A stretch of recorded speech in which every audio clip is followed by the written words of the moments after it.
Good Monday morning on April 17th. It is episode 211 of the 359 podcast. My name is BVG, and happy Dingus Day to my fellow Polacks, Buffalonians, and Green Pointers out there.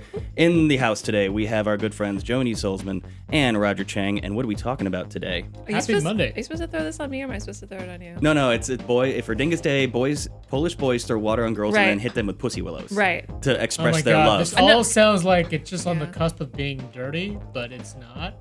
It's pussy willows. It's a cultural heritage. All right. It's like completely going over my head right now. It's okay. But that's cool. We're going to be talking about Facebook's developer conference, F8. And no, that's not Fast and Furious 8.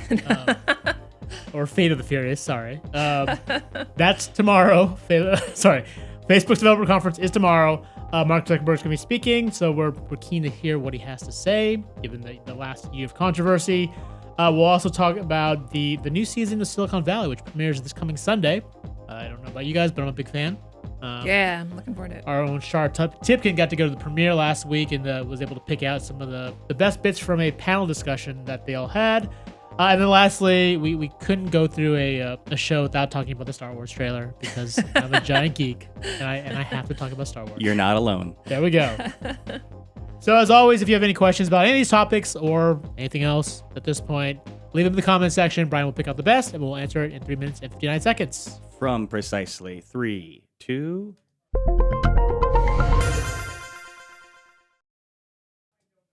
Welcome to the 359, where we talk about the top tech news of the day and all the other crap we want to throw in. I'm Roger Cheng. And I'm Joan E. Solsman. Facebook is set to hold its F8 developer conference tomorrow, and what we want to know is what Mark Zuckerberg is going to say. It's been a year of controversy with fake news, grisly murders broadcast on the network, as well as its supposed influence on the presidential election. So Zuck sort of has to address this controversy, right?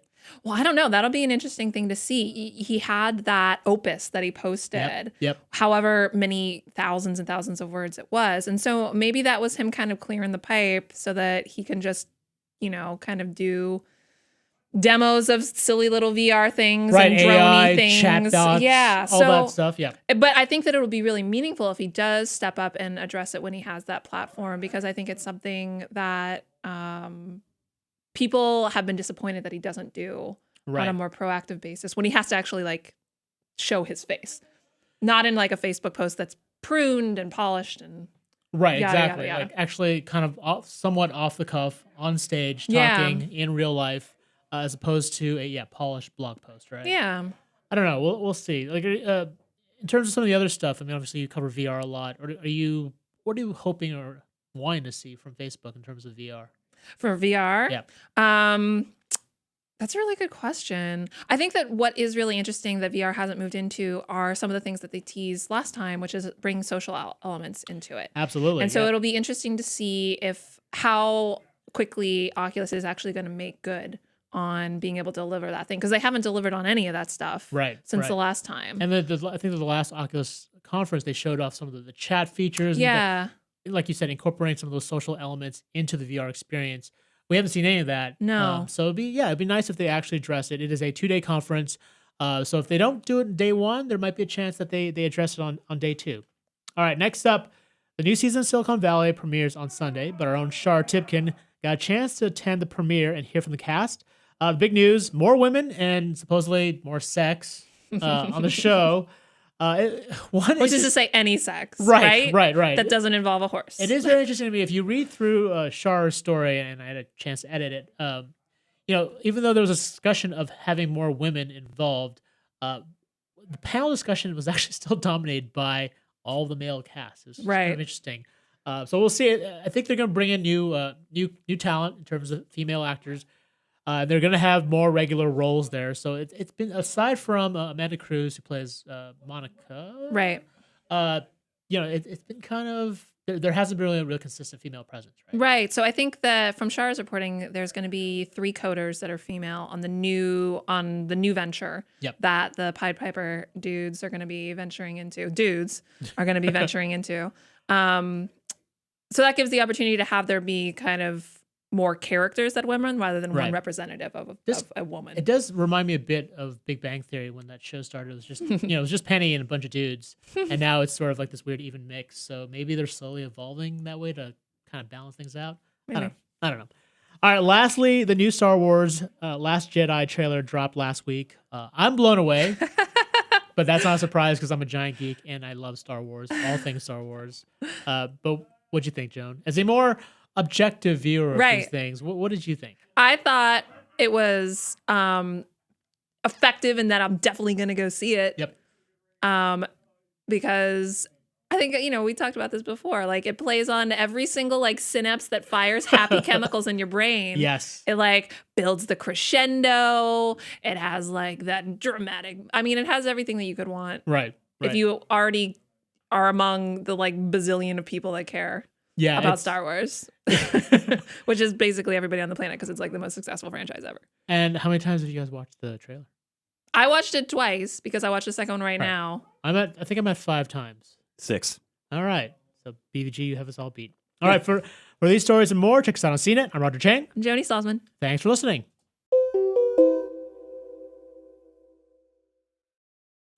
So I think the first and foremost, let's put a conversation piece into the chat. If anyone's had any particularly negative experiences with Facebook regarding, let's say fake news or trolling or anything like that. Being in a bubble. That's another the bubble. criticism. Yeah. We'd love to hear from you in the chat to kind of get this conversation a little more depth beyond what Zuckerberg had to say. And starting first and foremost, Lance in the chat says, "Will they ever get a handle on the political overload?" I mean, that's more importantly, will your something... friends ever get a handle on the political overload? It's such an interesting question because I feel like that they kind of need that cycle, that the rhetoric, all that stuff. It helps feed the beast of Facebook in terms of getting you to like stay on there all the time. So, Yeah. I don't know.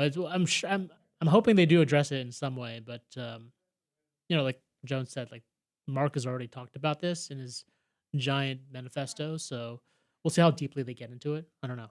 Yeah, it's kind of like a tension between, is Mark Zuckerberg gonna play by his normal rules and not talk about it at all, right? Or is he gonna because that's the criticism, is that he avoids talking about these issues. Yeah. And so it's kind of like, will this be an opportunity for him to break from that track record and kind of have a mea culpa in public? Yep. In front of people. I personally think there's just got to be a lot of call to action for the users to actively start filtering. Like it's all about self-education. It's the player, not the game. In my personal opinion, very, very personal opinion. I mean, if I see something I really argue against, and I can see like .blogspot.com, I can pretty much filter that out. Right.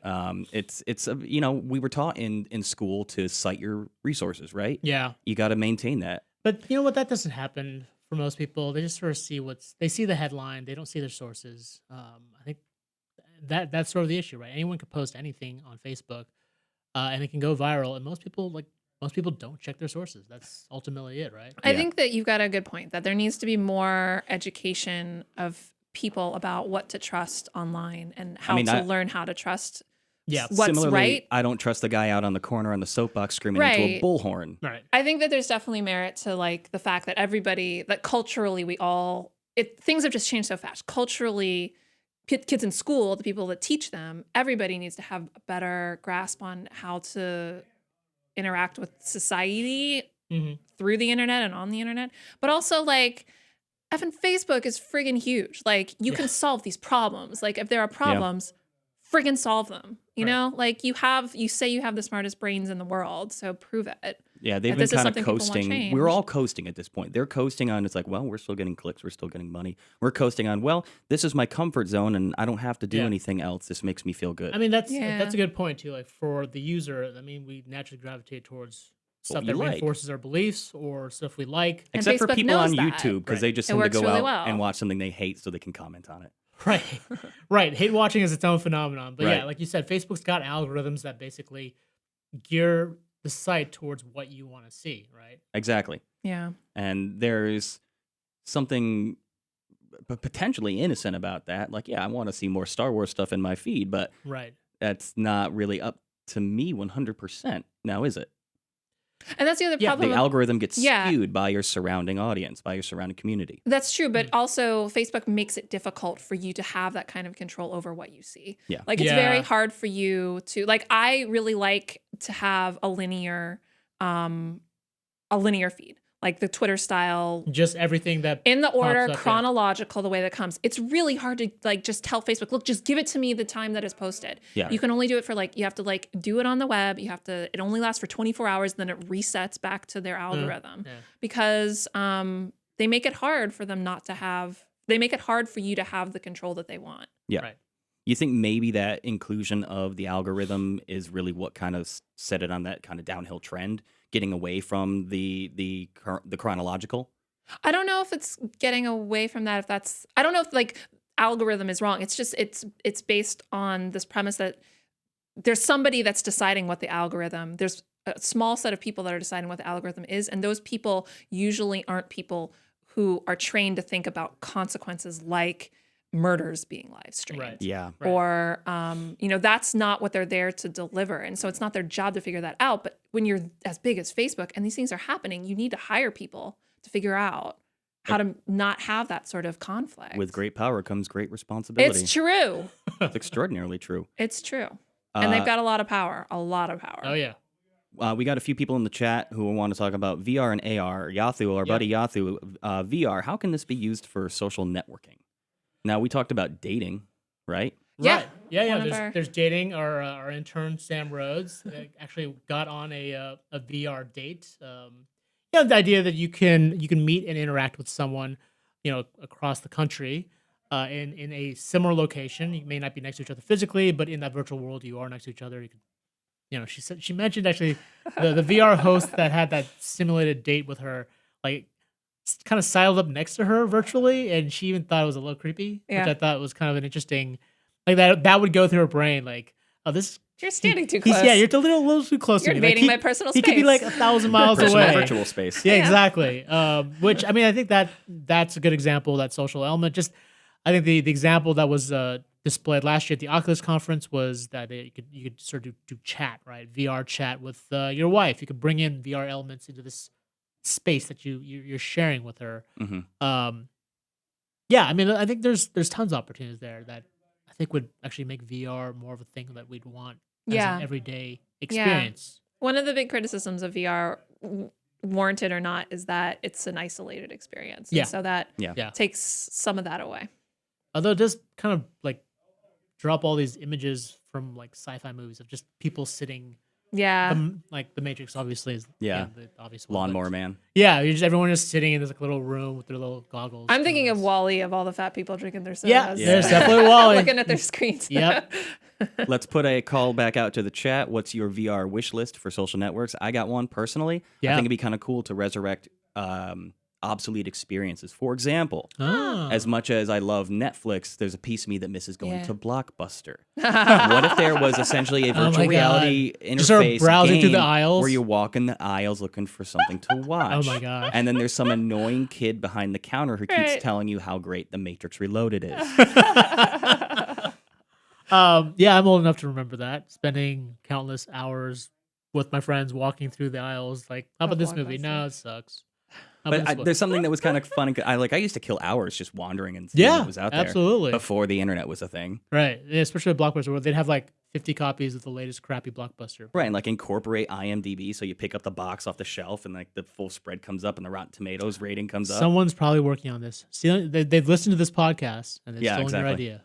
There's a niche audience of BVG that they have to address in this I'm emerging market of VR. Not saying that Blockbuster should come back. It's still an antiquated experience, but it would be kind of fun to relive Yeah. virtually. Yeah. Ace's group is asking, what is Facebook's plan for AI? Well, I know that they use AI a lot in the things that I know about Facebook and AI right now in terms of the network. They use it a lot in like photo tagging. They want to use it a lot in accessibility. Do you know of other? I mean, they mentioned, I Goals think and he's ambitions? mentioned using AI to thwart terrorism recruitment, especially on Facebook, where obviously a lot of that stuff kind of happens. I mean, is that more than just keyword filtering though? I mean, imagine, yeah, like basically looking at, I guess, discussions of keywords and kind of putting it all together. Sure. I mean, it was a very kind of like stated broad topic goal for Facebook. I don't know how it actually would work in practice, but I mean, they definitely brought that up. There are different applications for AI, so I don't That's definitely an interesting application. I feel like that would be extraordinarily difficult Yeah. because it'd be continually usurped. They would outsmart the AI.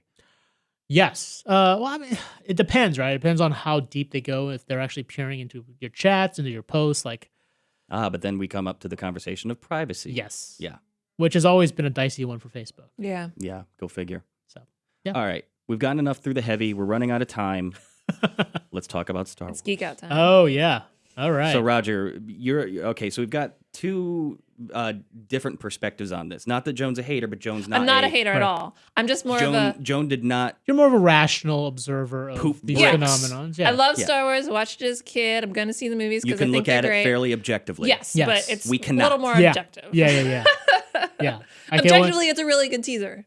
It is. And we were just saying, like, it's really good because it doesn't give away anything. Doesn't Like, tell I me don't nothing. really know much about the story. We know that the characters are coming back. No kidding. Right. And that's really Well, about we it. know Luke's gonna train Rey, right? Like that's Yeah. but that was pretty obvious from He's not going to be from like, last- will get he? out of here. Will he? Because the Jedi must end. Yeah, but will he end how will he end the Jedi? So I mean that's why it makes a great teaser. Like you know nothing that's going on, as opposed to the Spider-Man trailer where we're just like, okay, Already seen it. we know the movie now. Yeah. Thanks, guys.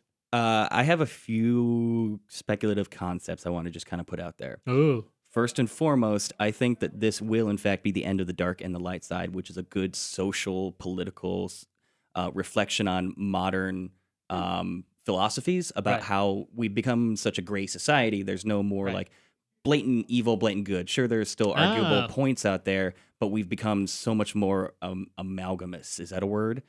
Yeah, I mean, I know what you mean. I like the idea that it's gray because that's one thing that was bothered me with the whole dark and light side was like if you're on the light side, like you can't do anything, you can't get married, like you're a priest, right? You're taking all these vows of everything, Yeah. and it just seemed kind of weird to me.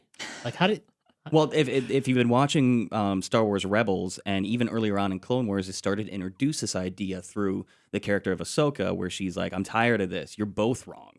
Oh, I want to right. land in the middle." They've introduced an important concept Right. in Rebels that predates A New Hope, where that has become an increasingly popular concept, and how that even throughout the entire hexology so far, that has been like this is the old ways, Right. the light and the dark. Well, that would make sense because the end of the Return of Jedi, right? Or really, going back to the prequels, as much as people hate that, the idea of like bringing balance to the Force, and we knew it wasn't Anakin. Ultimately, it's Luke. And so, if Luke is bringing balance to the Force, No, it's still technically Anakin. Really? Anakin came back. That was the whole point. I Now, mean, furthermore, I want to expand on that idea. well, no, but I still like the idea that bringing balance to the Force means that it's not dark and light. Like it's dark and light kind of coexisting in one person. Exactly, and I think we're going to And find Anakin out only happened for Anakin for like 5 seconds, and then he died. that was still a what's the word I'm looking for? Not resolution. I guess it was kind of a resolution. Yeah. Anyways, I think we're going to get a reevaluation and find out that, in fact, the important playing parties are not just the Skywalkers, but also the Kenobis, because I really, really, really believe that Rey is a Kenobi. And we're going to Really? find out Cool. that it was always an important part to have a Skywalker and a Kenobi bring balance to the Force. And that's going to be our new duet. We're going to see Kylo come back, Rey's going to bring him back, and they're going to take down Snoke, and then there's going to be no more a wiping of the politicizing of Force users. Just my personal thoughts as I go in, overexcited I mean, and I do- overanalyzing. I do ultimately hope that whatever happens, that they do shake things up a bit. Because, like, I loved Force Awakens when I first watched it, and even when I watched it again. But then, like, as I thought about more and more over time, like, this is really just Star the Wars same thing, yeah. remixed. which is also like- fine. It's fine, but They hit like the you right kind of, notes. yeah, you kind of want things to be shaken up a bit. Yeah, Right? give me For all something this time. fresh. Give me something Yeah. fresh. All And right. see, like, as the objective, like, observer, I'm kind of like, I want the Force to just be light and dark, because Right. then it's a perfect cookie bite. Like, But look at where we've come as people who have grown up on Star Wars. Yeah. We've been attracted to the simplification, and as it's grown up with us, Yeah. we want it to complex. We we want it want to be more it mature. to Yeah, soap opera. We Yeah, want yeah, it yeah. to develop and grow with us. Yeah. And Although, it's And totally reflecting makes sense, modern yeah. philosophies. with that said, I mean, ultimately these movies are still being made for kids. Kids. So we'll see if they go that. well, they're deep. being made for a broad audience, which Broad includes audience, kids, yes. which makes it easier if you're just like light, dark. I have a lightsaber. And toys. You're bad. I'm gonna get you. And toys. And new toys, new vehicles. Here's an interesting theory from Don't Worry. Rey turns to the dark side, and Kylo and Luke have to fight her. Oh. Ooh. That'd be badass. That would be shaking things up. I don't know if they'd go that far. I bet we'll at least get like an alternative universe comic where they flip everybody's side. Oh yeah, They've already like done Injustice for DC. Well, there was kind of, but there was a Star Wars series a decade or so ago called Infinities, where Leia was the chosen one. Oh, and it was an interesting concept. Look them up; those are good books. It's completely non-canonical, but once again, you impressed me with your encyclopedic knowledge of all things. Deep cuts. I have nothing better to do. Deep cuts. All right, that's probably a good place to end it. Yeah, let's go watch the trailer again. All right, if you liked anything you saw or heard here, check us out on CNET. Our podcast is also available on iTunes, Stitcher, SoundCloud, FeedBurner, and Google Play Music. See y'all tomorrow. Bye-bye, everybody.